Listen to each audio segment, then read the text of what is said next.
अपनी विधि से जैविक खेती में केले के बम्पर उत्पादन का रिकॉर्ड वीडियो पिछले सप्ताह मैंने अपने YouTube चैनल में डाला था।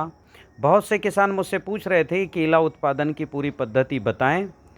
आप सब किसानों के आग्रह पर आज मैं आपको केला उत्पादन की पूरी बेलजी भाई कृषि तकनीक की पैकेज ऑफ प्रैक्टिस बताने जा रहा हूँ। पूरा पौधा बनाने से लेकर के और हार्वेस्टिंग और पकाने तक का पूरा एक प्रोग्राम है। ठीक है, टिश्यू कल्चर लैब में जहाँ केला बनाया पौधे तैयार किया जाते हैं वहाँ ऊर्जा विज्ञान की टेक्निक का उपयोग है। मतलब कभी भी केले की एनर्जी ना घटे। आइए मैं आपको अभी ले चलता हूँ ऊर्जा विज्ञान तकनीक से केले के टिश्यू कल्चर पौध तैयार करने वाली प्रयोगशाला पर। और इस प्रयोगशाला में जो टिश्यू कल्चर के पौध तैयार किए जाते हैं उसकी मीडिया भी एनर्जाइज होती है। उसमें संपूर्ण सूक्ष्म अन्नद्रव्य होता है। फिर इसे ग्रो करते समय, विकसित करते समय जो अन्नद्रव्य दिया जाता है वो भी एनर्जाइज होता है। ये 15 दिन का प्लांट है, ये 3 माह का प्लांट है, ये चौथे महीने का प्लांट है। इसे इस तरह से अलग कर करके 4 बार अलग अलग मीडिया में रखा जाता है ताकि इसका पौधा बहुत अच्छे से विकसित हो सके। ऐसा 3-4 बार करने से पौधे को जो एनर्जी चाहिए, जो खुराक चाहिए वो पर्याप्त मिलता है, तब जा कर के पौधा बहुत अच्छा तैयार होता है। तो इस तरह से हमारा ये टिश्यू कल्चर लैब में पौधे ये तैयार हो रहे हैं।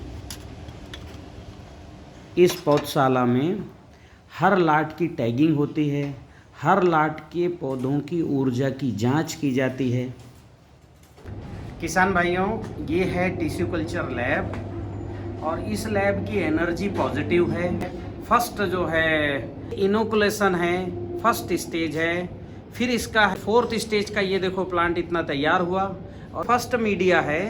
और ऐसा 4 से 5 बार मीडिया जो है बदलता है और इस तरह से फिर ये तैयार होता है। फिर बाद में जाता है ये पॉली हाउस के अंदर। पॉली हाउस में जाने के बाद भी पौधे को 4 बार उनकी मीडिया बदली जाती है ताकि पौधा बहुत अच्छे से तैयार हो सके, पौधे को जितनी खुराक चाहिए वो पूरी मिल सके, पौधे की जो रूट्स हैं, जड़ हैं, वो बहुत अच्छी आएँ, पर्याप्त विकसित हों, जड़ डैमेज ना हों। इस तरह से ध्यान में रखकर जब पौधा तैयार किया जाता है तब जो है ये पौधे हरे भरे होते हैं। इसमें किसी तरह की कोई बीमारी नहीं होती, कोई पत्ता सूखा नहीं होता, तब ये पौधा खेती के लिए बढ़िया तैयार हो जाता है। टिश्यू कल्चर लैब में ये समझ जाओ कि 10 महीने तक केला रहता है। कितने माह? 10 माह रहता है। पहला काम अपन यहाँ करवा रहे हैं। दूसरा स्टेज हमारा चलता है खेत पर। दूसरा स्टेज यहाँ भी हम एनर्जेटिक रखते हैं केले को। क्या क्या रहेगा यहाँ पर ऊर्जा के सारे जो है अग्निहोत्र भस्म से लेके षड्रस, जैव रसायन, भस्म रसायन, पंचगव्य दिया जाता है, अणु और जीवाणु। और फिर यहाँ पर केला पकाने की भी प्रोसेस, ये भी अपन जैविक विधि से कर रहे हैं। मात्र 5 ग्राम गोबर से, कितना ग्राम गोबर से? 5 ग्राम गाय के ताजे गोबर से धूप बत्ती बनाते। लाइव पे बताया केला पकाने की विधि, देखा कि नहीं आप लोगों ने? देखा होगा। तो अभी क्या होता है, केवल इतना छोटा सा हम ये बना रहे हैं। औषधि, घी, चावल और गोबर का मिश्रण है। इसको जलाने से, और शुद्ध कपूर भी है ताकि अच्छे से जले, इसको जलाने से एक अलग ही गंध आएगी। और इतने गोबर से तो 50 दर्जन भी पका सकते हैं। पर हम कितना पकाने के लिए दे रहे हैं किसान को?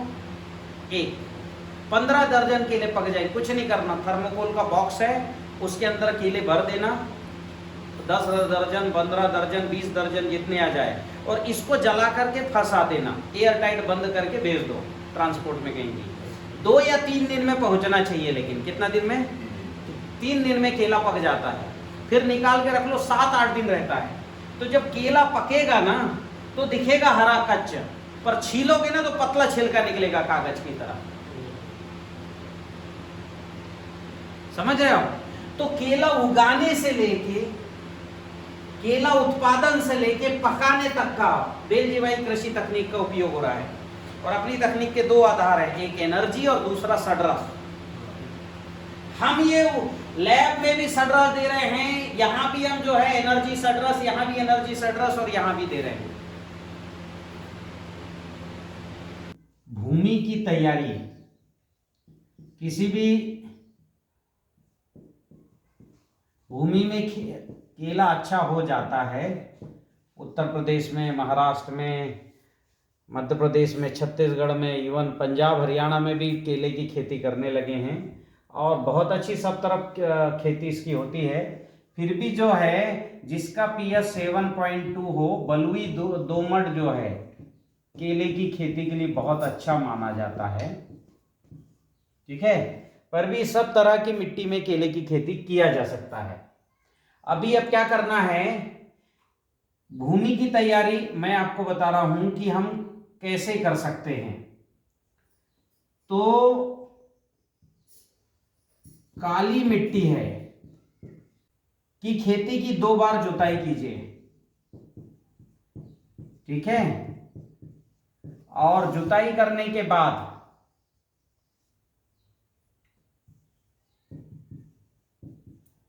प्रति एकड़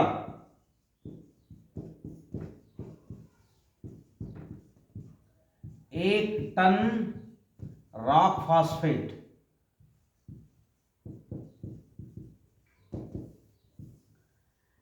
1 टन जिप्सम, जिप्सम यानी जिसको हम सफेद मिट्टी बोलते हैं,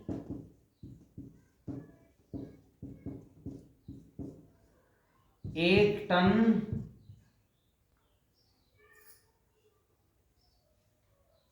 लाल मिट्टी,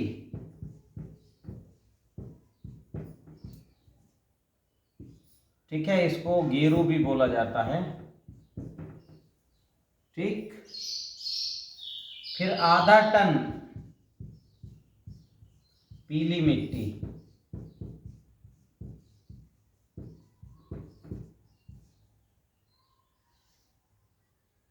ये डालना है खेत में।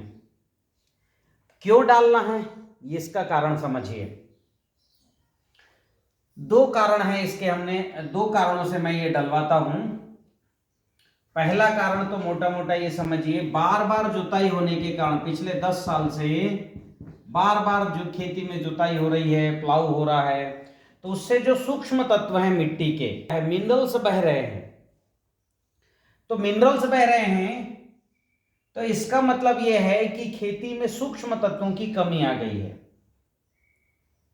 और सूक्ष्म तत्वों की कमी आने का दूसरा कारण और समझिए।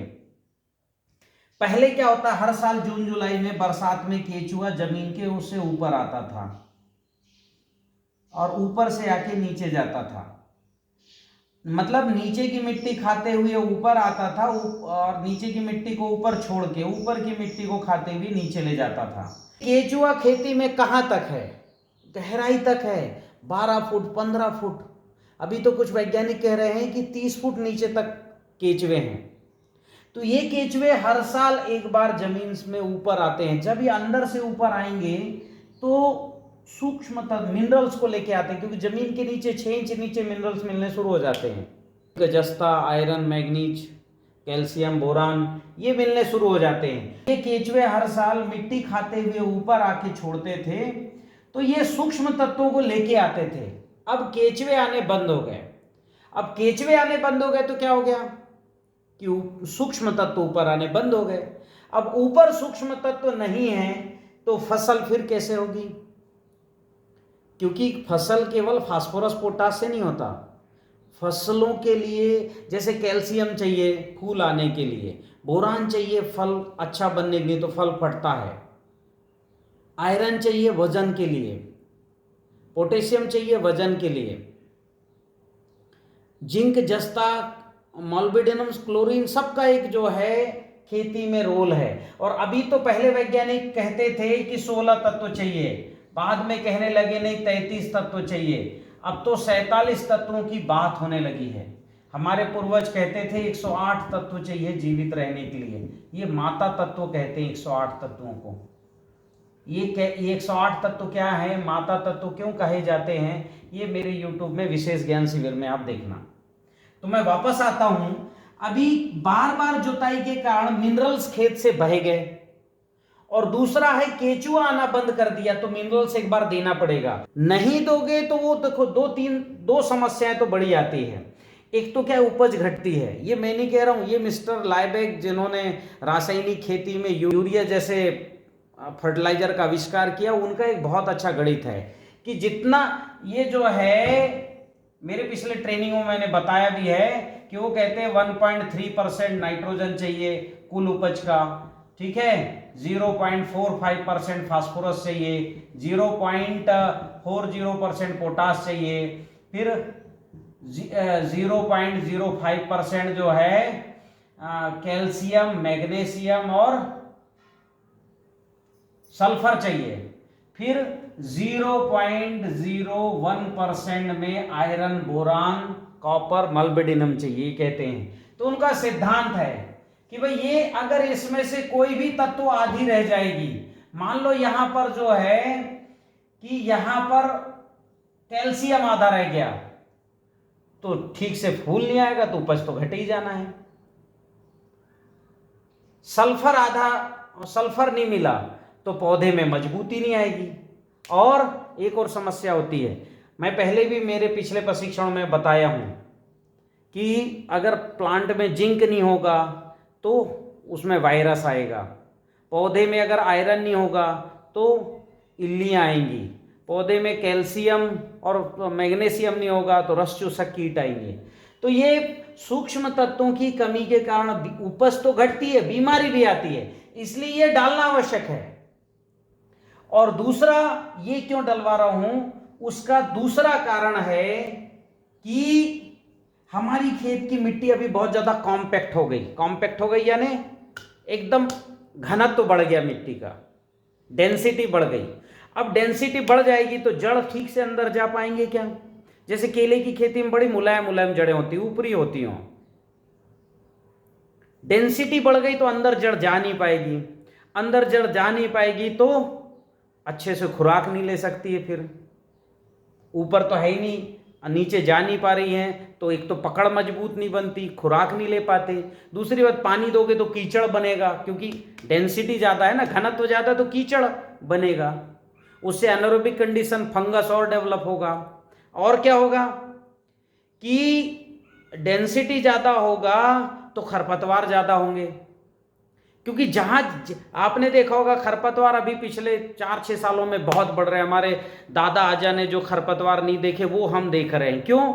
जैसे जैसे डेंसिटी बढ़ेगी, फसल वाली जो जड़ें हैं या हमारी फसलों की जड़ें अच्छे से जा नहीं पाएंगी, तो मिट्टी में जो बैक्टीरिया हैं वो बैक्टीरिया खरपतवार को उगाएंगे, क्योंकि उन बैक्टीरिया को ग्लूकोज से मतलब होता है, उनसे इससे मतलब नहीं होता कि आपके केले के पौधे हैं कि खरपतवार के पौधे, उनको ग्लूकोज चाहिए। तो जो पौधा सरवाइव हो सकता है उसको वो अंकुरित करके बढ़ाते हैं, तो खरपतवार भी बढ़ेगा डेंसिटी ज़्यादा होने से। फिर डेंसिटी, घनत्व ज़्यादा हो गया तो वापसा नहीं बनेगा, क्योंकि पौधा वाष्प और वायु को ग्रहण करता है जड़ों से। पौधा सीधे पानी नहीं पी सकता, पानी जब भाप में बदलेगा, और आधा भाप यानी 50% वाष्प और 50% हवा, ठीक है, ये दोनों 50-50% होगा, इसको बोलते हैं वापसा। क्या बोलते हैं? वापसा। तो जहां की डेंसिटी ज्यादा है वहां वापसा नहीं बनेगी। तो इतनी सारी समस्याएं आएंगी। इन समस्याओं से निपटने का कृत्रिम उपाय क्या है? 1 टन रॉक फॉस्फेट। ये क्या होता है? रॉक फॉस्फेट जहां जाएगा ना, आप रॉक फॉस्फेट डालोगे, बरसात में उस पर पैर रखोगे ना, पैर अंदर धस जाएगा इतना अपने आप। जहां रॉक फॉस्फेट नहीं डालोगे वहां पैर रखो, नहीं धसेगा, मतलब चलते बनेगा आसानी से, जूते पहन के चल सकते हो। और जहां ये रॉक फॉस्फेट डाल दोगे ना, उस काली मिट्टी में पैर दब जाएगा 4 इंच, पहली बार में ही, पहली बरसात में ही। इसलिए ये डेंसिटी को तोड़ती है रॉक फॉस्फेट। और इसमें मिनरल्स होता है क्या? फास्फोरस। क्योंकि हम जैविक खेती कर रहे हैं, डीएपी तो डालेंगे नहीं, तो फास्फोरस का स्रोत हमें शुरू में देना पड़ेगा। तो ये फास्फोरस का भी काम करेगा, डेंसिटी को तोड़ेगा। जिप्सम क्या करता है? इसमें मिनरल्स होते हैं, कैल्शियम, मैग्नीशियम वगैरह सूक्ष्म तत्व होते हैं, ठीक है। वृक्षायुर्वेद में जो कफ बढ़ाने की बात कही गई है, तो कफ कारक इसमें तत्व होते हैं। फिर लाल मिट्टी, इसमें क्या होता है? आयरन होता है। मैग्नीज होता है, जिंक होता है, कॉपर होता है, और ये पित्त कारक है, मतलब ये कफ कारक है। कफ मतलब ग्लूकोज बढ़ाने वाले, कैल्शियम बढ़ाने वाले तत्व हैं इसमें, मैग्नीशियम है, सोडियम है, ये तत्व हैं। और लाल मिट्टी यानी आयरन, जिंक, कॉपर, मैग्नीज जैसे तत्व हैं, ये पित्त को बढ़ाते हैं। और पीली मिट्टी में सल्फर होता है, ठीक है, इसका भी पीली मिट्टी में और भी मिनरल्स होते हैं। तो इससे क्या हुआ, मिनरल्स भी मिले और डेंसिटी भी टूटी, और ये पीएच को भी ठीक कर देगा, ईसी भी ठीक हो जाएगा। और चूंकि ये मिट्टी निगेटिव नहीं है, अभी हमारे खेतों की मिट्टी भारत में, ये समझिए मैं पूरा अभी पिछले 4 महीने में तो 18 राज्यों का मेरा भ्रमण हुआ, 100 में से 95 किसानों की खेती मैंने निगेटिव देखी, जिसने बेसन वाला दुर्गंध वाला घोल डाला प्राकृतिक खेती के नाम पे, उसकी मिट्टी, जो दुर्गंध वाला कोई भी खाद डाले, चाहे जैविक खाद डाले या कोई प्राकृतिक खेती के नाम पर डाले, जिसने दुर्गंध वाला घोल डाला, घूरे का कच्चा गोबर डाला, जिसने मुर्गी की खाद, ऐसे कोई खाद डाले, सबकी मिट्टी निगेटिव है, ताकत घट जाती है। वो मैंने पिछले प्रशिक्षण में बताया है, विशेष ज्ञान शिविर में जाके देखो कि अगर मिट्टी निगेटिव है तो वहाँ कुछ फसल अच्छी नहीं होती। कई जगह मैं अभी गया था, पिछली लास्ट टाइम मैं गया था, राजापुर गया था, तो वहाँ एक खरबूजे की मैंने देखा था कि फसल बहुत अच्छी पर खरबूजे कम लगे थे। तो मैंने कहा यहाँ फसल बहुत अच्छी दिख रही, खरबूजे कम है। एक तरफ फसल अच्छी नहीं दिख रही थी लेकिन खरबूजे खूब लगे थे, तो मैं तो तुरंत समझ गया यहाँ की मिट्टी पॉजिटिव, इधर की मिट्टी निगेटिव है। तो निगेटिव मिट्टी में कार्बन ज़्यादा था, जो कार्बन ज़्यादा हुआ तो पत्ते चौड़े चौड़े हो जाएंगे, क्योंकि घूरे का गोबर डालोगे, घूरा यानी कच्चे गोबर का ढेर, जिसको महाराष्ट्र में उकिरडा बोलते हैं, रूढ़ी बोलते हैं कुछ जगह, कच्चे गोबर का ढेर डालोगे तो कार्बन बढ़ जाएगा, पत्ते खूब हो जाएंगे, लेकिन फसल कम आएगी क्योंकि मिट्टी निगेटिव है। तो पॉजिटिव होना जरूरी है। तो ये सब जो मिनरल्स भी और पॉजिटिव भी, इसलिए डालना, इसलिए मैं रिकमेंड करता हूँ ये। नहीं तो इसको लोग हाइपोथेसिस कह के टाल देते थे पहले मेरी बात को। जिन जिन किसानों ने बात मानी है, पहले ही उपज में उनका बम्पर प्रोडक्शन मिला है, ठीक है। तो ये हाइपोथेसिस मत मानना, ये जरूरत है, इसलिए मैं रिकमेंड कर रहा हूं, ठीक है। तो ये डालो आप। लेकिन आपकी मिट्टी अगर ये काली मिट्टी है तो पूरा डोज डालना है। सफेद मिट्टी है मान लो, या रेतीली मिट्टी है, तो इसमें से जिप्सम, जैसे राजस्थान का एरिया है, अब जिप्सम हटा दो, वहां की मिट्टी में तो ऑलरेडी जिप्सम है ही बहुत मात्रा में, वो हटा दो आप। लेकिन लाल मिट्टी तो डालो, और चाहो तो इसकी मात्रा बढ़ा सकते हो, पीली मिट्टी भी डालो। रॉक फॉस्फेट भी कम कर सकते हो, आधा टन, जिप्सम पूरा हटा सकते हो। अब गुजरात तरफ जाएंगे तो गुजरात में आप जिप्सम को आधा कर सकते हो, ठीक है, बाकी सब सेम रहने दीजिए। इसके अलावा खेत में जो है आप शुरुआत में ही लगभग 50 किलो गोवर्धन खनिज खाद, अब ये कहां मिलेगा साहब गोवर्धन खनिज खाद? ये गोवर्धन खनिज खाद अभी मेरी टेक्निक से भारत की सभी प्रमुख गौशालाएं बनानी शुरू कर रही हैं। मैंने उनको ट्रेनिंग दिया है, एफपीओस भी बना रहे हैं, किसानों के जो कंपनियां हैं, ठीक है, जो फार्मर प्रोड्यूसर कंपनियां हैं, एफपीसी, वो भी बना रही हैं। तो 50 किलो गोवर्धन खनिज खाद अभी कहीं से नहीं मिल रहा है, तो सोल, SOULL, सोल का एक ऐप है, ऐसा जो है चिन्ह बना हुआ है, इससे आप बुलवा लेना ये सब चीजें, ठीक है। ये सब चीजें बुला सकते हैं, गोवर्धन खनिज खाद भी बुला सकते हैं, तो ये बुलाइए, ठीक है। अब इसको डालना कैसे है? तो डालने की प्रक्रिया आपको क्या करना है, सबसे पहले ये जो है बुला करके और पूरे खेत में क्या करिए, इनकी बोरी को जहां तहां बीच बीच में ऐसे रख दीजिए, और बोरी को खोल खोल के और इसकी जो मिट्टी है उसको खेत में फेंकना है। पर कैसे फेंकना, अभी 1 मिनट रुकिए, पहले 2 बार जुताई कर लीजिए। रोटावेटर, काली मिट्टी है तो बिल्कुल जो है आप अच्छे से जुताई करिए 2 बार, रोटावेटर चाहो तो 1 बार चला लेना, कम से कम 2 बार जुताई तो कर ही लेना फेंकने के पहले, ठीक है। और फिर जो है जहां तहां ये बोरी को ऐसे रख दो और बोरी खोल खोल के बगरा दो, रोटावेटर चला लेना, ठीक है। हल्का 4 इंच बस रहना चाहिए, रॉक फॉस्फेट, पीली मिट्टी, लाल मिट्टी, सफेद मिट्टी अंदर नहीं जाना, सुपर 4 इंच में ही रखना है। तो ये जो है आप जुताई कर लीजिए। जुताई करने के बाद जो बेड और नाली बनाने के जो आते हैं ट्रैक्टर के पीछे लगते हैं रिज्ड बेड वाले, ठीक है, कि मतलब घार निकालने नाली निकालने वाले यंत्र होते हैं, ठीक है, ऐसे यंत्र होते हैं ना नाली निकालने वाले। इधर ट्रैक्टर है, ये चलता है तो यहाँ की मिट्टी निकलती जाती है, तो यहाँ बेड ऐसा जो है बेड बनता जाता है ये, ठीक। तो ये बेड बनाओ, 3.5 फुट का कम से कम अंतर रखना, 4 फुट भी रख सकते हो, ठीक है।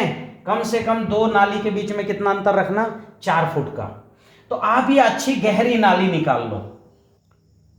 ये बेड बन गए हैं, ठीक है।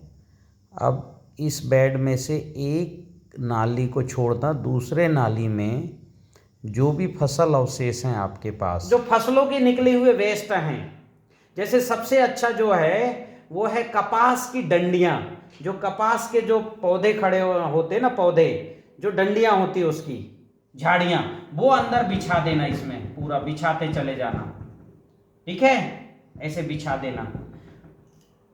अरहर की डंडियां भी हो सकती हैं, कुछ नहीं है तो मक्की का भी डंठी आप बिछा सकते हो, ठीक है। तो ये जो है जितनी मोटी लकड़ी आप बिछाएंगे उतने साल के लिए आपका जो है केला अच्छा होगा। जैसी मोटी और हाथ जैसी मोटी मोटी भी आप बिछा सकते हो। मान लो आपके खेत के चारों तरफ मेड़ में कुछ झाड़ियां वगैरह लगी हैं तो वो भी काट के आप बिछा लो। जितनी मोटी लकड़ी आप बिछाओगे उतना साल के लिए फास्फोरस, पोटास और मिनरल्स डिपॉजिट कर रहे हो। जैसे बैंक में हम एक बार डिपॉजिट कर दें, फिर हमें धीरे धीरे उसका ब्याज से ही हमें पैसे मिलते रहता, जीवन चलता है ना, उस तरह का डिपॉजिट करना है इसके अंदर। इसके अंदर पूरा बिछा देना है, ठीक है, लकड़ी बिछाइए, ठीक। और कपास के डंठल सबसे अच्छे होते हैं, यहां लिख देता हूं, कपास के डंठल। इसमें क्या करना, 1000 लीटर सजीव जल डालना। सजीव जल क्या है, 200 लीटर पानी में 10 किलो गाय का ताजा गोबर, 10 लीटर गौमूत्र, 2 किलो गुड़, 6 लीटर छाछ और 50 ग्राम बरगद के नीचे की मिट्टी, ये सजीव जल डालना। ध्यान रखना यही चीज होनी चाहिए, दुर्गंध नहीं आनी चाहिए सजीव जल से, इसलिए गोबर भी अच्छा लेना और देसी गाय का ही गोबर लेना, जिसका जो है कांद है, झालर है, वही, ठीक है। तो ये सजीव जल आप इसमें 1000 लीटर क्यों डाल रहे हैं, ताकि इसके जब इसको हम मिट्टी में दबाएंगे ना तो इसके अंदर कोई फंगस ना पनपे, हमारे इसमें जीवाणु रहें और अच्छा हो सके तो इसमें आप जो है 1500 लीटर आप जीवाणु घोल भी डाल सकते हो। कैप्सूल कल्चर का जो है, जो कैप्सूल कल्चर मैं बताता हूं, IISR केरला के कैप्सूल कल्चर, वो उस कल्चर से बना हुआ, ये मेरे विशेष ज्ञान शिविर या प्रशिक्षण में देखना, अच्छे से बताता हूं कैप्सूल कल्चर कैसे बनाना, वो भी इसमें डाल दो, ठीक है। इसमें क्या कर सकते हो आप कि लगभग वो जो मैं बताता हूं, आपको पहले बताया है मैंने कि आधा किलोग्राम ट्राइकोडर्मा का पाउडर, फफूंद भक्षक पाउडर, उसको 20 किलो कैसे बनाना, ये भी मैंने पिछले प्रशिक्षणों में बताया है। 20 किलो फफूंद भक्षक खाद, ये भी बना के डालना। कैसे बनाना ये भी पिछले प्रशिक्षणों में देखो आप।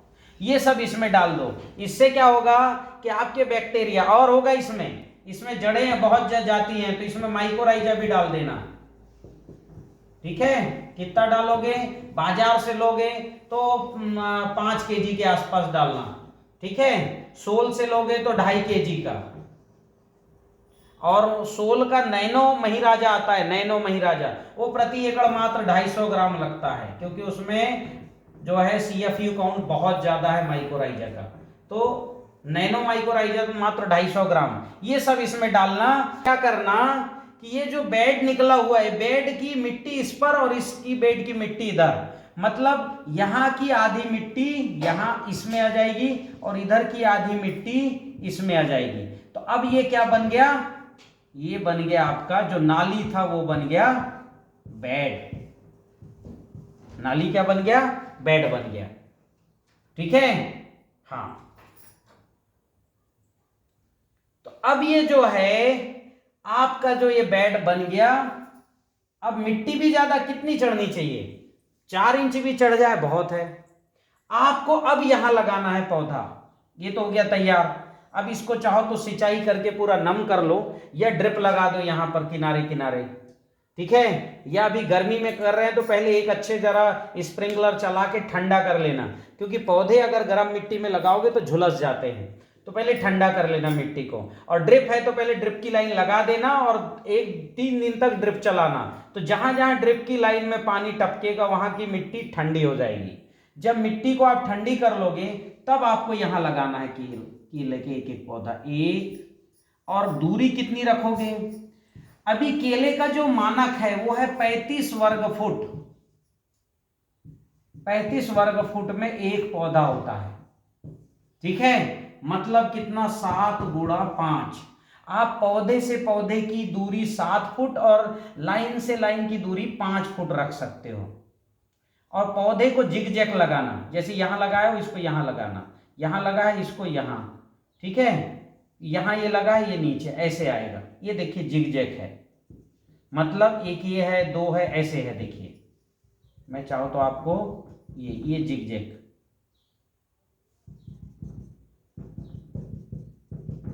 जिग-जैग आ रहा है ना, ये ऐसा जिग-जैग लगाना। तो इस तरह से जो है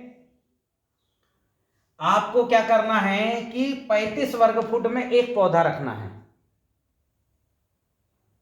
और मेरे गुरुजी के गुरुजी अच्युत दाभोलकर जी इस कंसेप्ट को बहुत अच्छा बताते थे। आप प्लांटी फॉर ऑल जब पढ़ेंगे, एक एक वर्ग फुट में कितना होना चाहिए पौधा, और जो है उनकी जड़ें, वो कहते थे कि जड़ से जड़ नहीं टकरानी चाहिए, फिर वो कहते थे पत्ते से पत्ते नहीं टकरानी चाहिए, फिर एक पौधा जो है कितना प्रकाश ग्रहण कर सकता है, कितना आएगा, वो प्लांटी फॉर ऑल में बहुत अच्छा उन्होंने बताया है। मैं आपको सार केवल इतना बता दे रहा हूं कि आपको ये जिग-जैग लगाना है। तो ये 35 वर्ग फुट आपके जो है अधिकतम पैदावार, ना ज्यादा दूर है ना ज्यादा पास है, तो आप ऐसे लगा लीजिए, ठीक। अब ऐसे लगाएंगे तो क्या होगा कहानी, ठीक है। मैं दूसरे जगह एक बना के आपको दिखाता हूं, देखिए क्या होगा। देखो यहां आपकी क्या है, इतनी जगह में यहां पर सब तरह के जो है लकड़ी डंठल यहां लगे है। आपने पौधा लगाया है यहां ऐसे, ठीक है। हाँ, ऐसे आपने पौधा लगाया इधर। अब क्या होगा कि आप शुरुआत में तो ड्रिप यहां चलाओगे, ठीक। फिर बाद में जैसी पौधे जड़ बढ़ते चले जाएंगे, ड्रिप को अंदर इधर करते चले जाना, ड्रिप को इसके ऊपर रखना। इससे 2 काम होंगे। आपने अंदर जो लकड़ी रखी है वो उसमें पानी जाएगा, तो लकड़ी धीरे धीरे क्या होगी, डिसॉल्व होगी, धीरे धीरे वो जो है कार्बन में बदलेगी, इकट्ठे नहीं बदलेगी, धीरे धीरे बदलेगी। और चूंकि लकड़ी का कार्बन सबसे सस्टेन कार्बन होता है, लंबी चलने वाला, लकड़ी के कार्बन में सबसे ज्यादा जो लकड़ी में है क्या, 97% कार्बन है, और जो 3% है उसमें 3 में से 2.5% में तो फास्फोरस पोटास है, आधे % में जिंक कैल्शियम मैग्नीशियम। तो धीरे धीरे रिलीज होगा, धीरे धीरे डिकम्पोज होगा। हो सकता है दीमक भी जाएगा आपके खेत में, घबराना मत, उसको खाने को मिलेगा, आएगा वो। आपके जो है फंगस नहीं आएगा, क्योंकि हमने ये जो है ट्राइकोडर्मा फफूंद भक्षक पाउडर डाल दिया है, वो चिंता मत करना। दीमक आने देना, दीमक क्या है, खराब जड़ों को खाती है, स्वस्थ जड़ों को नहीं खाती, और केले के जड़ों को तो बिल्कुल नहीं छूती है, तो वो आप चिंता मत करना, ठीक है। तो अब क्या हो गया कि आप जब बेड के किनारे लाओगे तो वो धीरे धीरे सारी जड़ इधर आ जाएंगी, ये सारी जड़ तेजी से इधर आएंगी, और जितनी जड़ बढ़ेगी किसकी, केले की, उतना पौधा बढ़ेगा। जबरदस्त बढ़ता है पौधा, ठीक है। इनकी जड़ें सब इधर आएंगी। और इधर क्या है भैया, इधर क्या है, यहां बन जाएगी नाली। क्यों? क्योंकि जो हमारा बेड था वो बाद में क्या बन जाएगा, नाली बन जाएगा। तो आप अगर पानी चलाना है, मान लो कभी देना है पानी, ठीक है, या पानी भरना है, तो नाली में ऐसे भर सकते हो। यहां आप थोड़ी जुताई भी कर सकते हो, क्योंकि ये जो है इधर की जड़ भी इधर आएंगी तो इनकी एक तरफ जड़ की कटाई करते रहोगे। कब कटाई करोगे जड़ की? अमावस्या के आसपास ही करना ये, मतलब नाली में जो जड़ इधर आएंगी उनकी कटाई करोगे। जितनी जड़ कटती उतनी जड़ बढ़ती है, तो इधर जड़ की कटाई होगी, इधर खूब जड़ बढ़ते जाएंगे, पौधा इधर ज्यादा बढ़ेगा, क्योंकि इधर की जड़ सुरक्षित रहेंगी तो इधर की पत्तियां ज्यादा लंबी होंगी, 1.5 फुट ज्यादा होती हैं इधर की। ठीक है, तो ऐसा आपको क्या करना है कि आपको जो है ऐसे करके पौधे लगाने हैं। एक बार आप लगा के देखो, बिल्कुल नई तकनीक है ये, और आप लगाइए, दिन दूनी रात चौगनी पौधे बढ़ते हैं। क्योंकि हम पौधों को खुराक भी ऐसे ऐसे देते, बहुत अच्छे अच्छे फार्मूले मेरे पास, वो बताता हूँ कैसे दिन दूनी रात चौगनी पौधे बढ़ेंगे। ठीक है, अभी सबसे पहले पौधे कैसे लगाना, ठीक है, ये मैं आपको बताता हूं। तो सबसे पहले हमने क्या किया है कि पानी चला के मिट्टी को गीला ठंडा कर लिया है। ठीक, बरसात में ठंडा करने की जरूरत नहीं, ठंड में ठंडा करने की जरूरत नहीं। इतना कॉमन सेंस आप सब लोग रखना कि हमको कब क्या काम करना है। ठीक, ये तो मैं गर्मी की बात कर रहा हूं। अब क्या है, आगे हमको काम करना है पौधे कैसे लगाना। जहां जहां की मिट्टी थोड़ी थोड़ी गीली हो जाएगी, ठंडी हो जाएगी, ठीक है, ये मान लो यहां के यहाँ की मिट्टी हमने ड्रिप चला के ठंडी कर ली। ठीक, अभी बिना ड्रिप के भी बताऊंगा कैसे लगा सकता है किसान और उतना ही प्रोडक्शन कैसे ले सकता है, बताता हूं कल। अब ये ठंडी कर ली। अब हमको क्या करना है, जो केले के पौधे हम लाएंगे वो भी सोल ऐप से ही लेना आप। केले के पौधे SOULL, ये सोल जो है मेरी टेक्निक पर काम करने वाली डिजिटल एजेंसी है। 100% इस पे जो है मैं जो बात बोलता हूं वही ये लोग कर रहे हैं। तो अभी क्या करना है कि आपको, चूंकि यहां पर ऊर्जा विज्ञान आधारित पौधे मिलेंगे, यानी जहां पर पौधे को शुरू से लैब के अंदर से ही कोई नेगेटिव चीजें नहीं दी गई हों और उस वातावरण में रखा गया, पॉजिटिव ऊर्जा के वातावरण में रखा गया, वही जो है पौधे सोल अभी आपको उपलब्ध कराएगा। तो आप सोल से ही पौधे लेना, लाने के बाद 3 दिन रखना, और 3 दिन जब आप रखोगे तब उस पर एक स्प्रे करना। ठीक, और स्प्रे करने के बाद फिर प्लांट को ट्रांसफर करना। तो मैं अभी सबसे पहले आपको बताता हूं पौध लगाना और स्प्रे करने का जो है एक जल। ठीक है, ऊर्जा जल, आपको ये मैं बता रहा हूं कैसे करना। घर पे बना के कर सकते हैं, सोल से भी लेके कर सकते हैं। पहला काम तो क्या है, हाँ, 100 लीटर सबसे पहले 100 लीटर में माना का बता रहा हूं, 100 लीटर पानी लेना। ठीक है, इसमें आपको मात्र 500 ml गौमूत्र मिलाना है। ठीक है, इतना ही 500 ml आपको दूध मिलाना है। कौन सा दूध? कच्चा पका, गाय का भैंस का चलेगा, जर्सी का नहीं चलेगा, वो निगेटिव रहता है जर्सी का दूध, जर्सी गाय का दूध। ठीक है, तो गाय भैंस दोनों का चलेगा।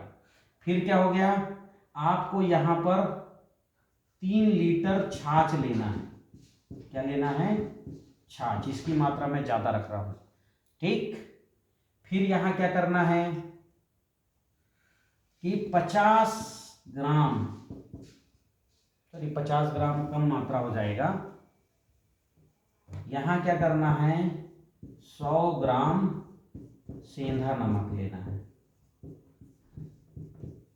ठीक है, ये घोल बन गया। अब इसको और अच्छा करना है तो सोल से आप जो है बुला लेना, इसमें 100 ग्राम सूरपाल मिला देना। क्या मिलाओगे? 100 ग्राम सूरपाल।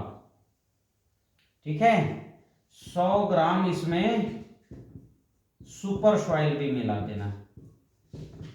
इसमें जिंक, कैल्शियम, मैग्नीशियम, विशेषकर जिंक की मात्रा बहुत है, तो ये और अच्छा हो जाएगा। ठीक, ये सब मिला देना और पौधे पर स्प्रे करना। 1 बार, 2 बार, 3 बार भी कर सकते हो प्रतिदिन स्प्रे। 3 स्प्रे कर देना। स्प्रे करोगे तो प्लांट के अंदर एक जो है जागृति आएगी, एक एनर्जी मिलेगी। 1 मिनट और इसमें जो है और एक करना, इसमें लगभग 2 ग्राम अग्निहोत्र भस्म भी मिलाना है ना। अग्निहोत्र भस्म घर में तैयार कर लेना। कैसे करना वो मेरे है प्रशिक्षणों में बताते रहता हूँ, नहीं तो सोल से ही बुलवा लेना ये भी आप। तो इस सब का 2 या 3 बार आप स्प्रे करना। फिर स्प्रे करने के बाद फिर क्या होगा कि आपके घर के आपके खेत के टेम्परेचर से पौधा तैयार हो जाएगा।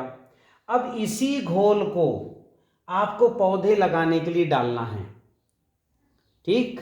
तो अब जब पौधा आप लगाओगे तो इसमें जो है एक चीज मिलाना, उसका नाम है जैव रसायन। ये मैं बनाना आपको सिखाता हूं। तो जैव रसायन कितना मिलाओगे? ये जैव रसायन कब मिलाओगे? पौधा लगाते समय जमीन पे डालने के लिए, ठीक है। आप ये इसमें मिलाना लगभग जो है 6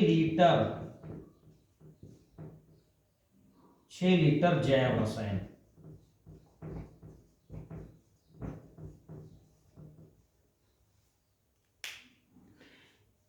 ये तो हो गया स्प्रे के लिए। जब पौधा लगाना है तब ये मिलाना जैव रसायन। अब क्या करोगे, जहां जहां नमी हो गया है वहां वहां हाथ से थोड़ा सा, मान लो हाथ से हमने मिट्टी ऐसे की, और आधा लीटर ये जो पूरा ऊपर का घोल तैयार है उसको डाल देना, इसमें गड्ढे में डाल देना।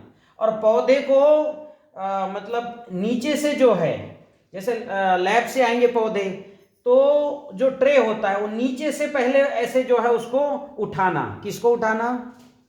आपके केले के पौधे को। ऊपर से पकड़ के मत खींचना, नीचे से ऐसे पुश करना, फिर खींचना और रख देना बस हाथ से ऐसे करके। और रखोगे कब? पहले ये जो पूरा घोल है ये डालने के बाद। ये सारा 100 लीटर में घोल बना हुआ रख लेना बाल्टियों में जैसे भी, और थोड़ा सा डाल के कीचड़ जैसे मचा के लगा बस देना। केवल इतना करना, लगाते चले जाना।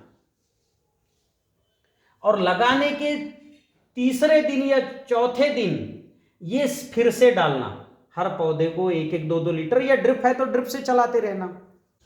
फिर हर 7 दिन में ऊर्जा जल केले की जड़ों में डालना। 200 लीटर पानी में 500 ml गौमूत्र, 500 ml दूध, 3 लीटर छाछ, 6 लीटर जैव रसायन, 300 ग्राम सुपर सॉइल और 300 ग्राम सूरपाल। ये सोल वेबसाइट से बुलवा लेना। फिर 2 ग्राम अग्निहोत्र भस्म, सबको मिलाकर घोलकर जड़ों में देना है।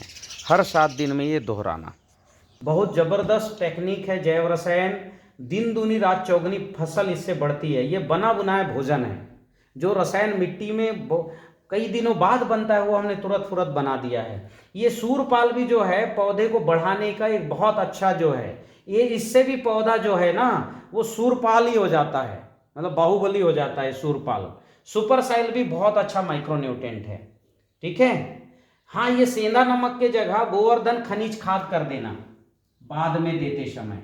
कैसे करना? 300 लीटर पानी है तो 3 किलो गोवर्धन खनिज खाद मिला देना, मात्र 3 किलो, ठीक, सेंधा नमक के जगह।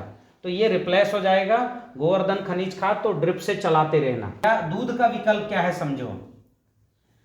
चावल घर में, हर घरों में चावल बनता है, तो चावल धुलते हैं वो पानी, और जो चावल पक जाता है तो बाद में फिर उसका पानी निकाला जाता है। हमारे यहाँ उसको बोलते हैं पसाव का पानी। तो चावल धुलने का पानी और चावल जो पसाव का पानी, दोनों को मिश्रण कर लेना, और मिश्रण करके ये जो है ड्रिप से उसको देते रहना। इससे बहुत तेजी से जड़ बढ़ते हैं तेजी से, और जितना जड़ बढ़ता है उतना केला चल पड़ता है। दिन दूना रात चौगुना, जबरदस्त। तो ये दूध के बजाय आप चावल का पानी भी इस्तेमाल करो, जबरदस्त पौधा चलेगा।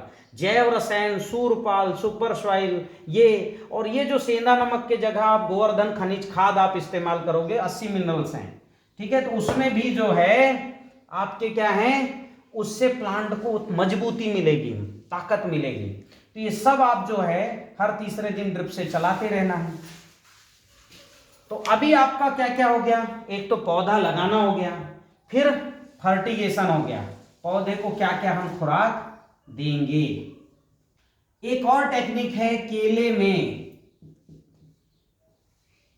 केले की फसल में गंध चिकित्सा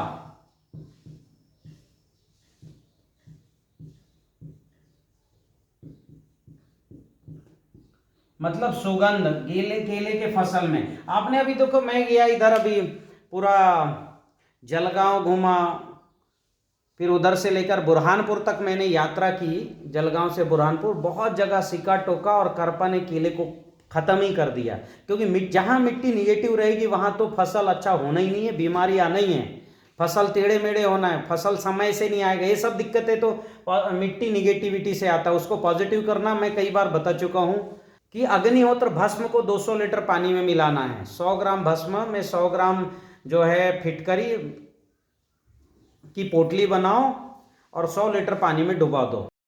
48 घंटे फिर इसे डूबे रहने दो, फिर इस पानी को ड्रिप से दो।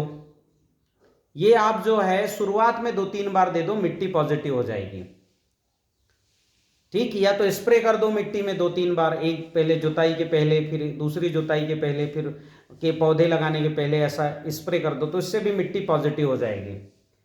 ठीक है, तो मिट्टी पॉजिटिव रखना तो पहली शर्त है। अब है गंध चिकित्सा। ये बीमारियों पर नियंत्रण का एक बहुत अच्छा उपाय है। ठीक है, क्योंकि हमें पता है 108 जो तत्व होते हैं प्रकृति में, ये रूप, रंग, गंध, स्वर, स्पर्श, ये 5 स्वरूपों में होते हैं। ठीक है, आप कहीं से भी ये 108 माता तत्वों को ले सकते हो। तो हम गंध चिकित्सा से ये ले रहे हैं। ठीक है, क्या करना कि आपको जो है एक रस्सी से ऐसा एक मटका जो है वो बांध देना।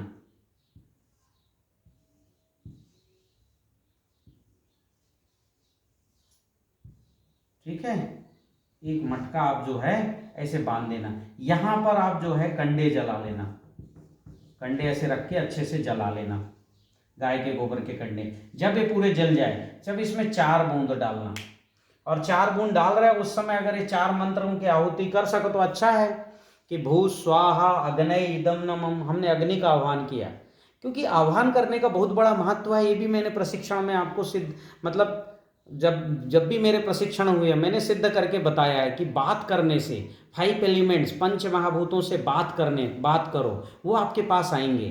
किसी भी सूक्ष्म ऊर्जा से आप बात करिए, वो आपके पास पहुंचते हैं, इसलिए करना चाहिए। 4 मंत्र हैं, ये 4 मंत्रों के साथ कर लो। भू स्वाहा अग्नय इदम नमः, घी का 1 बूंद डाल दो। फिर भुव स्वाहा वायवे इदम नमः, घी का दूसरा बूंद डाल दो। फिर स्व स्वाहा सूर्या इदम नमः, तीसरा बूंद डाल दो। फिर भूर भुव स्व स्वाहा प्रजापतये इदम नमः। हमने अग्नि को, वायु को, सूर्य को और प्रजापति यानी ब्रह्मा जी, ईश्वर, सृष्टि को बनाने वाले, हमने चारों को हमने आह्वान करके हमने बुलाया इस पे। तो डाल के फिर क्या करना है, आपको इस पे हवन सामग्री डालना है। तो क्या क्या हवन सामग्री है ये थोड़ा सा लिख लो, मैं केले के हिसाब से बता रहा हूँ। ठीक है, और किलो के हिसाब से मैं आपको बताता हूँ। जैसे 1 किलो आपको लेना है नीम की खली। ठीक है, 1 किलो आपको लेना है सरसों या करंज, ठीक है, की खली। हो गया 2 किलो। 1 किलो आपको लेना है 1 किलो जौ। ठीक, इसमें आपको लेना है जौ, या फिर जो है या कर लो चावल। ठीक है, और जौ या चावल में क्या करना, इसमें पहले से ही 100 ग्राम घी मिला लेना। मतलब 100 ग्राम घी मिला हुआ, 100 ग्राम घी मिला हुआ ये जौ और चावल लेना। ठीक, अब क्या हो गया, इसमें अब जो है 200 ग्राम सरसों के दाने लेना। सरसों के बीज जैसा। ठीक, फिर इसमें क्या करना, 200 ग्राम लाख, और लाख ना मिले, लाख मिलता है इधर राजस्थान में तो खूब होता है, लाख ना मिले तो गोंद भी ले सकते हो। ठीक है, गुग्गल भी ले सकते हो, गुग्गल भी एक प्रकार का गोंद होता है। ठीक, मतलब पेड़ों से निकला हुआ गोंद चाहिए। फिर इसमें क्या करना, 200 ग्राम आप जो है ना अकौवा का फूल, कोई भी फूल आता है तो फूल ले सकते हो। अकाव का फूल नहीं मिले तो कोई भी ऐसे फूल सुखा लेना, सुखा के पीस के सब मिला देना। ठीक, और 200 ग्राम हल्दी का चूर्ण ले लेना, हल्दी पाउडर। ठीक, आपको अगर कभी जरूरत ये समझ में भी आता है तो 200 ग्राम हींग, हींग तो नहीं, हींग कितनी मात्रा में लगेगा, उसको बोलते हैं लोभान। 200 ग्राम लोभान, ये भी आप जो है डाल सकते हो, फंगस अगर आपके खेत में दिख रहा है तो। इन सब का मिश्रण बना लो और क्या करो, इसको हाथ में पकड़ लो, थोड़ा थोड़ा डालते हुए पूरे खेत में घूमना है। क्यों घूमना है, और धुआं करना है। क्यों करना है, क्योंकि क्या होता है, धूप अंदर तक जाती नहीं, जब केला 5 फुट से ऊपर होता है तो नीचे धूप नहीं जाती, तो फंगस को बढ़ने का एक अच्छा अवसर रहता है। विशेषकर हर अमावस्या में तो घूमना ही है, क्योंकि अमावस्या के समय ही फंगस वायरस तेजी से बढ़ते हैं, तो उस समय ये जो है गंध चिकित्सा आप करिए। इससे क्या होगा, फंगस वायरस पर तो कंट्रोल होगा ही होगा, फिर दूसरा क्या होगा कि आपको न्यूट्रिशन, हमारे पौधे को न्यूट्रिशन भी मिलेगा। तो ये भी करिए, ये भी अभी केले की खेती में कोई करता नहीं, आप करके देखिए, बहुत आनंद आएगा। और इससे जो है आपको एक मिट्टी में और पौधे में अलग ही एक ऊर्जा, एक अलग ही चमक दिखेगी, अलग से ही। ठीक है, तो ये गंध चिकित्सा करना है, अमावस्या में तो करना ही करना है, अमावस्या के आसपास 2 बार करो तो ज्यादा अच्छा है। ठीक है, तो ये हो गया गंध चिकित्सा की सामग्री। और बातें हैं केले में, वो रह गया था। हमारे पौधे जैसे ये लगे हैं 5 फुट 5-5 फुट में ये लगे हैं। ठीक है, यहां पर जो है, यहां पर नाली है, ये पौधे लगे हुए हैं, ये है। ठीक है, यहां नाली है, इस नाली को जो है हर 3 माह 4 माह में आप क्या करना, यहां पर इसकी सफाई करते रहना, इसको पानी से भर देना। और जब पानी से भरो तो वो जो मैंने ऊर्जा जल आपको बताया है, एनर्जी का पानी, ऊर्जा जल, वो इसमें डालते रहना।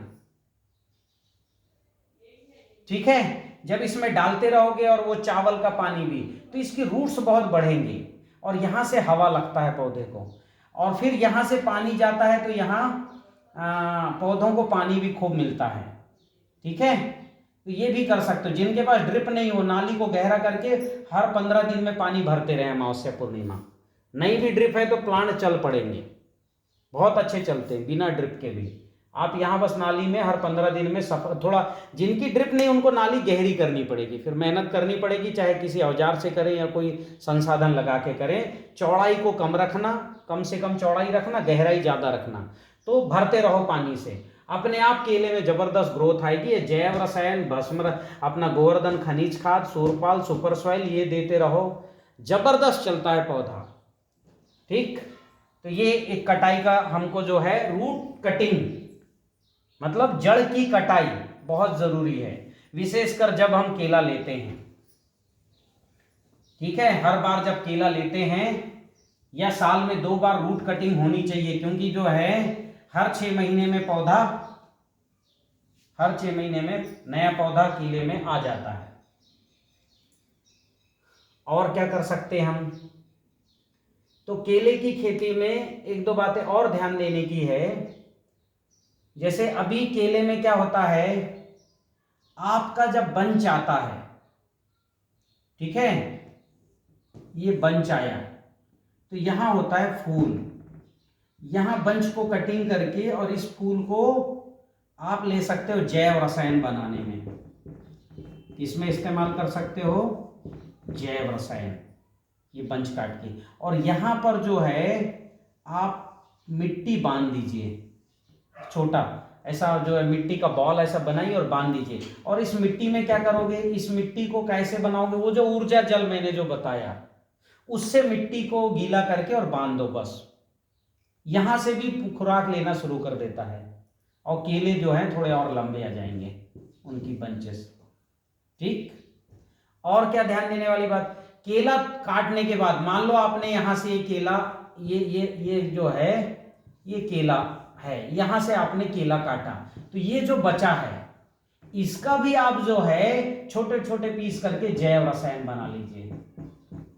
कैसे बनाएंगे जैव रसायन, तो ये जो जैव रसायन है ये लेना 50 किलो छोटे छोटे पीस करके।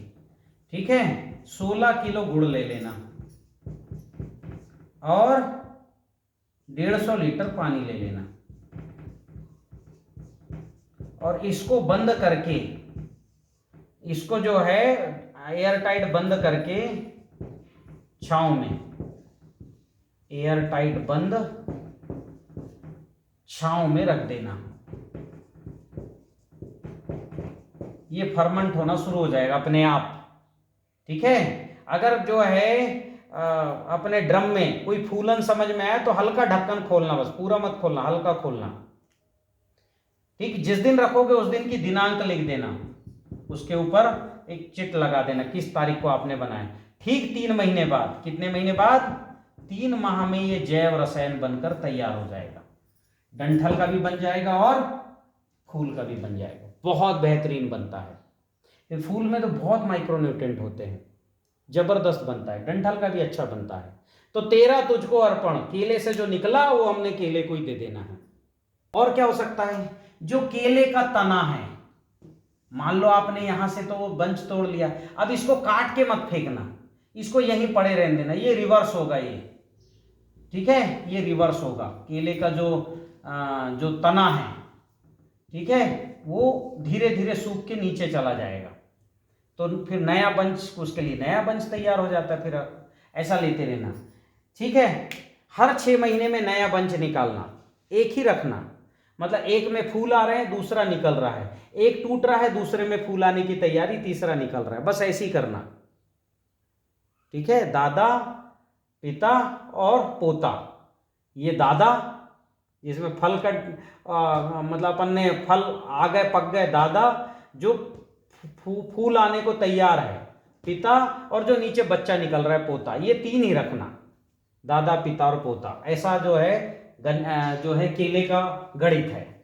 और कुछ मत रखना। ठीक। उनको काटते रहना। और बहुत दिक्कत दे तो क्या करोगे कि नमक का घोल बनाना, 17% नमक का घोल।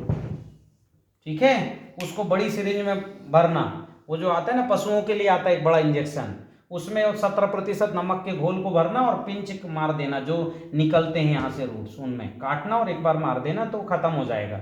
वो निकलेगा भी नहीं। और दूसरा क्या होगा कि वो फर्टिलाइजर बन के प्लांट को मिल जाएगा। ठीक। तो ऐसा करके पौधे को कट करते रहना।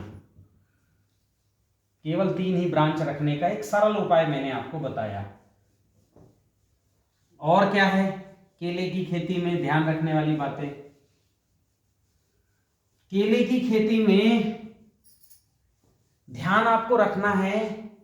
अभी क्या होता है, शुरुआत में जिन किसानों ने, क्योंकि मैं तो ये 10 साल से प्रैक्टिस कर रहा हूं, शुरुआत में किसानों ने जो है जैसी जैविक खेती शुरू किया तो न्यूट्रिशन मैनेजमेंट का ध्यान नहीं रखा, विशेषकर किसका, पोटास का और कैल्शियम का और सल्फर का, जिंक का, जिन्होंने ध्यान नहीं रखा, और आयरन का। इसका आपको जो है चाहो तो मिट्टी की जांच करवा लेना क्या है आपके खेत में, और नहीं तो अगर केले में धड़ा लंबा दिख रहा है, वजन नहीं आ रहा है, तो समझ जाना बंधु पोटास और आयरन का रोल आपके खेत में नहीं है। तो इसलिए क्या करना, गोवर्धन खनिज खाद को आप चला सकते हो, ठीक है। सुपर सॉइल और सोल से मिलेगा आपको, क्या मिलेगा? गोवर्धन खनिज खाद।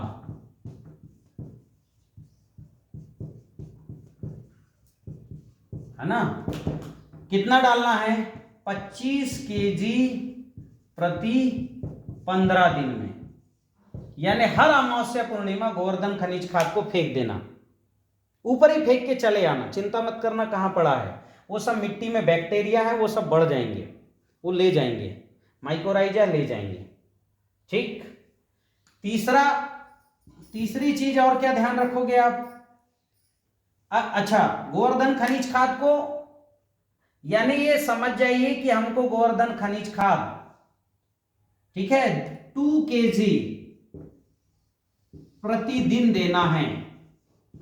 थोड़ा कम पड़ेगा 2 केजी से, 1.85 केजी पर डे गोवर्धन खनिज खाद देना है। इसको ड्रिप से भी दे सकते हो आप। ये 200 लीटर पानी में घोलो 4 किलो को और दे दो, या 6 किलो को घोल लो, हर 3 दिन में ड्रिप में चलता है तो 6 किलो घोल के देते जाओ। और जो इसमें कार्बन बचेगा घुलने के बाद, क्योंकि माइक्रोन्यूट्रिएंट सारे घुल जाएंगे, जो कार्बन बचेगा उसको निकाल के खेत में फेंकाओ, ऐसा कर सकते हो। गोवर्धन खनिज खाद देने का एक और बड़ा अच्छा उपाय हमारे 2 किसान कर रहे हैं, एक हरियाणा के श्री कृष्ण शर्मा जी हिसार वाले, और हमारे जयपुर के हैं लेखराम यादव जी। वो क्या कर रहे हैं गोवर्धन खनिज खाद का बताता हूं। उनके पास है बायोगैस की स्लरी, बायोगैस का सिस्टम लगा हुआ है, ठीक है। यहाँ गोबर को जो है वो मिक्स करते हैं और पानी डालते हैं, ठीक है। ये गोबर गैस का प्लांट है, ये आउटलेट है, ठीक। तो अब क्या करते हैं कि ये जो है, ये जब यहाँ जो गोबर घोलते हैं तो इसी में डाल देते हैं हम गोवर्धन खनिज खाद। कितना डाल देते हैं? लगभग 3 केजी, 3-4 किलो डाल देते हैं। वो तो कैपेसिटी के हिसाब से, आपके पास एक गाय है तो जो है 1 किलो लगेगा, 3 गाय तो 3 किलो को भी घोलो, उसका गोबर घोलो, डालो और निकलने दो, फिर इसको आप खेत में डाल सकते हो। ध्यान रखना 25 किलो ये सब जो है, जो भी डालोगे, ये 25 केजी हर 15 दिन में जाना चाहिए, उसका ध्यान बस रखना, क्योंकि इसमें बहुत ज़्यादा माइक्रोन्यूट्रिएंट है तो पौधा उससे डैमेज भी हो सकता है। ज़्यादा नहीं देना गोवर्धन खनिज खाद को। तो ये गोवर्धन खनिज खाद देने के 3 उपाय मैंने बताए। अब जो है एक और जो है सोल के पास बहुत अच्छा है, वो है सुपर सॉइल। उसमें 40% जिंक है। क्या नाम है उसका? Super soil. मिट्टी के सारे सूक्ष्म जो द्रव्य हैं वो सब, जैसे हमने दूध से घी निकालते ना, उस प्रक्रिया से निकाला गया फर्मेंट करके, सुपर सॉइल। ये कितना डालना है? 1 केजी, 1 किलो एकड़, 1 किलो एकड़ डालना है प्रति माह। तो आप इसको तो घुल सकता है, ड्रिप से भी दे सकते हो, हर 15 दिन में आधा किलो दे सकते हो आप, ठीक। हाँ, तो ये सुपर सॉइल 2 ऐसे जो हैं सूक्ष्म तत्वों की पूर्ति के बहुत अच्छे सोर्स जो हैं सोल के पास हैं। ये हो गया। और क्या है ध्यान देने वाली बात? तो है आप जो है सिंचाई करते हो, हमारे खेत में बैक्टीरिया भी होना चाहिए। कितना होना चाहिए मैंने पिछले प्रशिक्षणों में आपको जो है 4-4, 5-5 घंटे में बताया है बहुत विस्तार से कि 2 × 10 पावर दी 9, मतलब 2 के आगे 9 शून्य लिखेंगे। इकाई, दाई, सैकड़ा, हजार, 10,000, लाख, 10 लाख, करोड़, 10 करोड़, अरब जीवाणु प्रति ग्राम मिट्टी में 2 करोड़ से 2 अरब बैक्टीरिया की कॉलोनी होनी चाहिए हमारी मिट्टी में। ये कहता है, कौन कहता है? The secret of soil. और एक एक बैक्टीरिया चाहिए 20-20 लाख, नाइट्रोजन के 20 लाख, फास्फोरस के 20 लाख, पोटास के 20 लाख, जिंक के 20 लाख, ऐसे सारे बैक्टीरिया। मित्र फफूंद भी होना चाहिए, माइकोराइजा भी होना चाहिए, सब जो है। तो इसलिए आपको क्या करना है, हर सिंचाई में अगर 15 दिन में एक बार सिंचाई कर रहे हो तो समझ जाना 200 लीटर जीवाणु घोल हर सिंचाई में देना। कितने दिन में? 15 दिन में। कितना देना है? 200 लीटर। ड्रिप से दे रहे हो 3 दिन में तो कम से कम जो है, ड्रिप से दे रहे हो तो आप आराम से दे ही सकते हो, 50-60 लीटर तो चलाओ। ठीक है, तो इतना आपको जो है हर सिंचाई में जीवाणु घोल देना है। जीवाणु घोल कैसे बनाएंगे? पहले आप सोल से क्या बुलवा लो? कैप्सूल बुलवा लो, बताया है मैंने अपने ट्रेनिंग में। फिर इसका मदर कल्चर बनाओ। कितना लीटर बनाओगे? 10 लीटर बनेगा। फिर इससे जीवाणु घोल बनाओ। ठीक है, और दो देते जाओ 50-60 लीटर हर 3 दिन में। तो इस तरह से आपका खेत में जीवाणु सभी जाना चाहिए। और एक ध्यान रखिए, ये जीवाणु घोल जो है के साथ आप चाहो तो ये जैव रसायन हर 3 दिन में दे रहा हो तो 5-6 लीटर दे सकते हो, कोई दिक्कत नहीं, ज्यादा भी दो तो। और सडरस भी मैंने आपको बताया है प्रशिक्षणों में, ये भी आप हर 3 दिन में दे रहे हो तो 3 लीटर दो। तो ये देते रहो, आपका प्लांट दो है बिल्कुल ऐसा चढ़ेगा और बढ़िया चलता है। और कितना चलता है पता है? मतलब सामान्यतः जो है आप रासायनिक खेती कर रहे हो तो 12 फुट 13 फुट होंगे। इस पद्धति में, ठीक है, बेलजी भाई कृषि तकनीक में 20-21 फुट के हो जाते हैं केले, सीधे बढ़ते। और देसी केला लगा दो 18 फुट का हो जाएगा, क्योंकि उनका जेनेटिक कैरेक्टर ही बढ़ने का। आप ये G9 लगाओ, G9 भी हो रहा है 18-20 फुट का, और दिन दूनी रात चौगनी केले बढ़ते हैं। तो इस तरह से केले की खेती आप करिए। उनको जो है ऊर्जा जल आप चलाते रहिएगा, जीवाणु घोल देते रहिएगा। और केले की खेती में अंतिम एक बात और रह गई। जब क्या होता है, जो आज जहां नाली है और जहां आपने जो है क्या डाला था, ये लकड़ी डाला था, 3 साल बाद क्या करना कि लकड़ी वाले जगह पर क्या कर लेना, लकड़ी वाले जगह पर नाली बना देना। जो जहां से लकड़ी अपन किए थे वहां से नाली बना देना, इसकी मिट्टी इधर कर देना लकड़ी वाले जगह पर, और जहां नाली थी वहां लकड़ी डाल के वो कर देना। तो अगले 3 साल फिक्स, जिंदगी में एक बार केला लगाना है, हर साल केला होगा, 20 साल चलेगा गारंटी से। ये ताराचंद बेलजी कृषि तकनीक की यही विशेषता है। थोड़ी दिक्कत आ सकती है, भूमि उपचार अगर करना हो तो भूमि उपचार चाहो तो पहले कर लेना। ये सब प्रशिक्षणों में मैंने बताया है, भूमि उपचार क्या है, मिट्टी को पॉजिटिव कैसे बनाना है, जीवाणु मिट्टी में कैसे बढ़ाना है, फिर खेती में फंगस कैसे ख़त्म करना है, खेती में माइक्रोराइजा कैसे बढ़ाना है, खेती में कार्बन कैसे बढ़ाना है। ये सब भूमि उपचार का कोर्स मैंने पहले ही बताया हुआ है। कृपया इन सबको अच्छे से समझ लो, ठीक है। मेरे सारे जो है विशेष ज्ञान शिविर में बताया है, चंडीगढ़ शिविर में बताया है, जगह जगह मैंने बताया है। गुरुजी संवाद भी आप जरूर सुनो, ठीक है। खेती करो। बहुत बहुत धन्यवाद।